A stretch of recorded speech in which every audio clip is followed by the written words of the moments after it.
బాలుడు దీర్ఘాలోచనలో ఉన్నాడు. ఏం లేదు. లేదు అంటేనే ఏదో ఉందని అర్థం. అబ్బో కనిపెట్టాడు పెద్ద. నీకెలా తెలుసు? అయితే నన్ను చెప్పమంటావా? ఏంటి? నీ మనసులో ఉన్నదేమిటో నేను చెప్పనా? చెప్పు చూద్దాం. అంబా శాంభవి భైరవి పలుకో. నాలుక మీద నాట్యమాడే సత్యాన్ని చెబుతాను.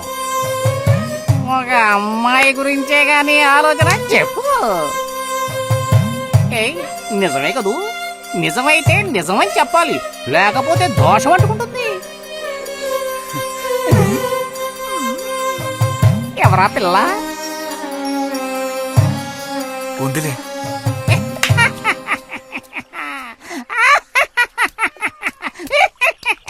పిల్లకి పేరు ఊరు లేదా బాలక? ఆ వివరాలు నీకెందుకు? ఒక పిల్ల అంతే. పోనీ ఏదైనా ఒక ఆనవాలు? చెప్పను. సరే వద్దులే. తను ఎక్కడుంటుందో చెబుతావా? ఇక్కడే ఈ ఊరే. లేతదా లేక ముదురా?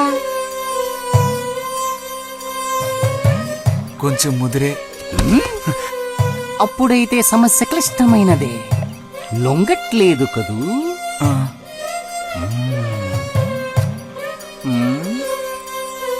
దారుంది, ఏం భయపడక్కర్లేదు. నిజమా? దేనికైనా దారుంది. ఏం దారి? రా చెప్తాను. ఏంటో చెప్పు. చెప్తాగా రా. ఇదిగో, వీడు కూడా ఇంతవరకు ఇలాంటి ఎన్నో ప్రేమ సమస్యల్లో దూరాడు, ఇరుక్కున్నాడు. అన్నిటికీ కూడా పరిష్కారం దొరికింది. అమ్మవారికి దండం పెట్టుకుని 10 రూపాయలు పెట్టుకో నాయనా. 10 లేదా? 2 ఉందా? పర్లేదు పెట్టుకో. వశీకరణ ఓం ఫట్ స్వాహా.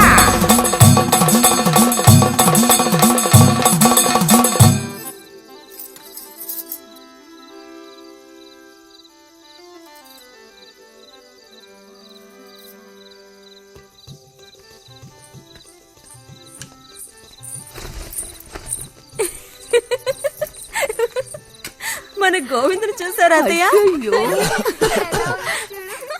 ఏమిటే మీ వారింకా విదేశాల్లోనే ఉన్నారా? చాలేరా నటన. నువ్వు ఎవతివే? మన నారాయణమ్మ? అవును తాత. అలా చెప్పు. వయసు అయిపోయింది కదా, కళ్ళు కనపడటం లేదు. అన్నట్టు నీకు ఇంకా పెళ్ళవలేదా? ఇంకా అవ్వలేదే. అలాగా.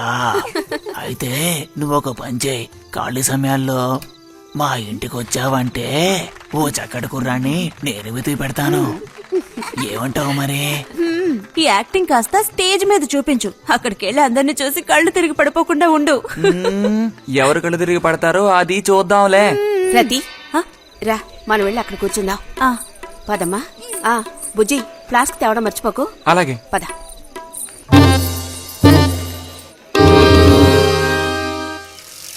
ఏరా, మీ అమ్మ ఎక్కడుంది? కలిసి గుడికి వెళదామని చెప్పింది. తయారైందా లేదా? అమ్మ ఇంట్లోనే ఉంది. అన్నట్టు రతుందా? పెరట్లో ఉందిరా, వెళ్ళు. అలాగే.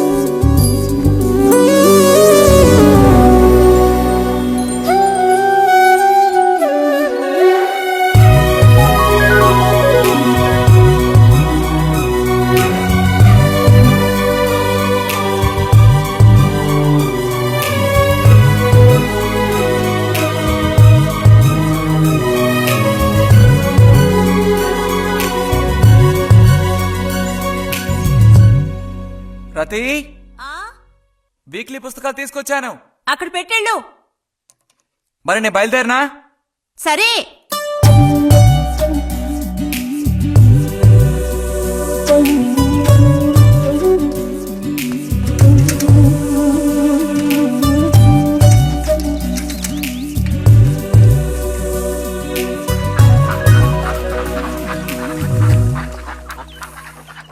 పిలిచిన చోటుకొస్తుంది.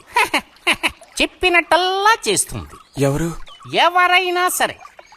మహారాజులు సైతం ఆ కాలంలో మహారాణులను వశపరచుకోవడానికి ఈ విద్య ప్రయోగించారు.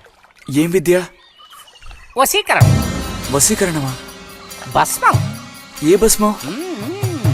మంత్ర భస్మం. వశం చేసుకోవాలని ప్రయత్నించే అమ్మాయిని ఆ భస్మం నుదుట పెట్టుకుని ఒక్క చూపు చూస్తే చాలు. ఆ అమ్మాయి కూడా అదే విధంగా నిన్ను చూసిందనుకో, కాయ పడ్డైనట్టే. కాకపోతే దానికి ఒక పద్ధతి ఉంది.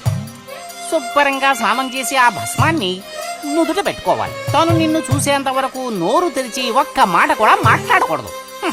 రాత్రి వెళ్ళి పిలిస్తే నిద్రపోతున్న మంచం నుంచి కూడా లేచి వచ్చి తోక ఆడించుకుంటూ నించుంటుంది. ఇది ఎక్కడ దొరుకుతుందంటావు? ఏది? నువ్వు చెప్పిన భస్మం సృష్టించాలి. ఎలా?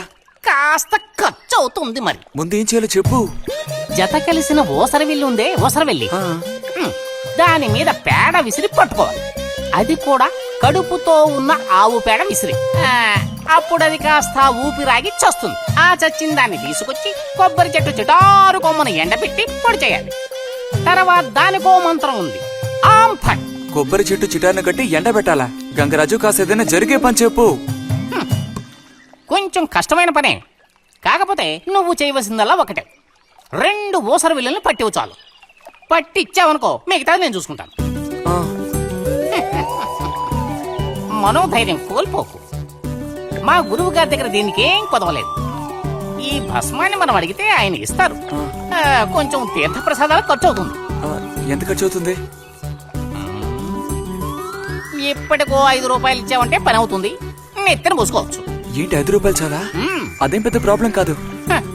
బాలక, ఆత్మధైర్యంతో ముందుకు సాగావనుకో అవ్వందంటూ లేనే లేదు.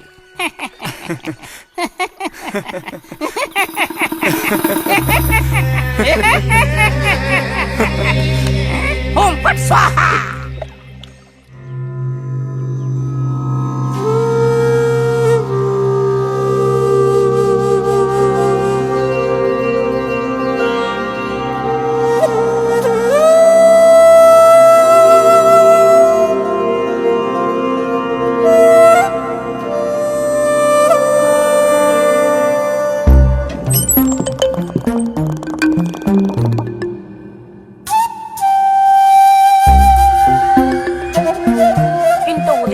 స్నానం చేసావు, ఎక్కడికి వెళ్ళాలేంటి?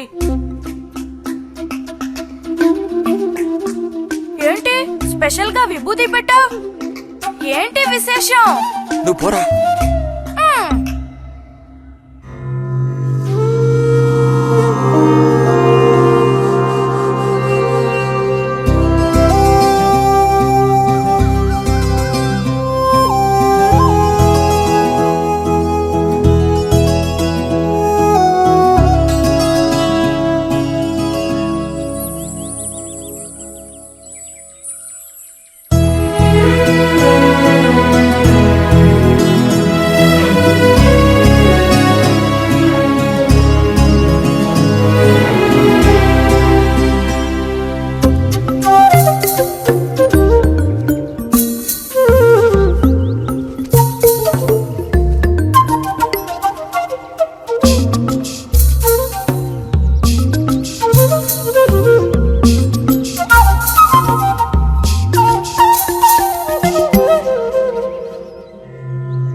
ఏంటి బుజ్జి ఇది?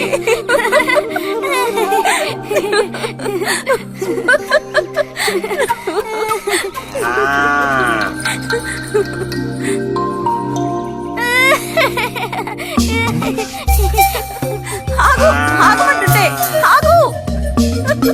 రేయ్ నిన్నెవరు ఇక్కడికి రమ్మంది? నిన్ను నీకు ఇప్పుడే అమ్మాయి కావాల్సి వచ్చిందా?